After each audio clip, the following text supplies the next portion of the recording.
Okay, so let's talk about the thesis. So a thesis statement serves as the brain of your essay, meaning it's what directs your essay. And you can use a thesis statement sort of like the North Star in traveling. If you think that you should attach every paragraph in your essay always connected to the thesis statement, if everything you write about has a clear and understandable connection to your thesis statement, you will never again get one of those professor's comments of not focused or wandering, any of those things. Paying attention to the thesis statement and always thinking that everything you write gets back to it will save your essay from any of those comments. So let's talk about what a good thesis statement does. So a good thesis statement basically says, I'm going that way, and then you go that way. So a good thesis statement does two things. First off, a good thesis statement makes an observation. Take a look at these three observations. First, Obama has lost some popularity since his election. Second, more small cars can be seen on the roads. Third, teen pregnancy rates are down. Well, with each of these three observations, we're merely stating something that is fundamentally factual, right? The information's out there. If you were trying to write a paper in which this was the point you're making, it would only take you, one paragraph because the information is easily available in newspapers and all of them are clearly true. So merely making an observation isn't enough. You need to tell us what that information means. I think of it as having to answer the so what question, meaning, yes, you've made this observation, so what? What do we take from it? What do we learn? And this is really part of what you're going to be doing for the rest of your lives, because I hope that you're all going to go out there and you're going to be some kind of professional. Well, in the professional world, what you're asked to do is to borrow information from this source and that source over there, and to bring them together for the purpose that your company or business or organization has, and to bring all that information together. That's all established information, but you bring it together and you add value to it by saying, well, for us, all of this information has this purpose. Right? Here's what it means for us. Call it the value-added approach to professional life. Well, that's what a good thesis statement does. A good thesis statement recognizes some information that's out there. It's your observation, but then it says, here's what sense I make of it. Here's the interpretation. So let's take a look at these. So look at the so what completions of these observations that we just made. First, Obama has lost some popularity since his election, which demonstrates how hard it is to govern this country. See, what that does is it takes the information that you've observed, which is pretty easy to prove, and then it sets up what sense you make of it. What's your interpretation? What's the so what? What are we supposed to learn from this observation? Look at the second one.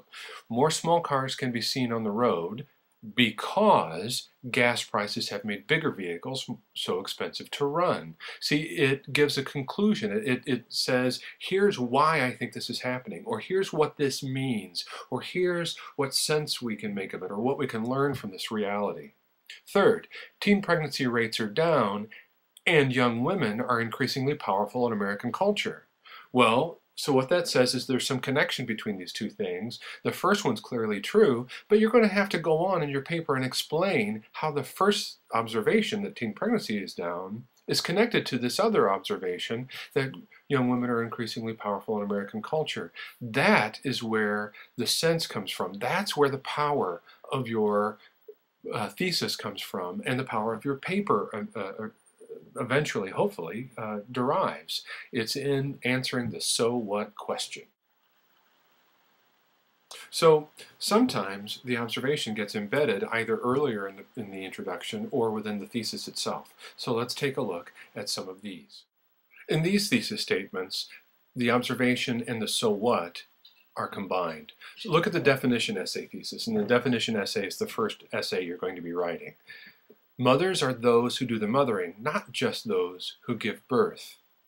Right? So you can see that there is an observation here that mothers are, technically in our culture we think of mothers as those who give birth, but it's not always those who give birth, right? We're saying that the real definition is more complex. So it includes the observation that not all people who act as mothers are the ones who have given birth. right? Okay. And let's look at the second one. This is a classification or division essay thesis, and this is the second paper you'll be doing. The different types of horror movies all share one vital element: joy and indefinable fear.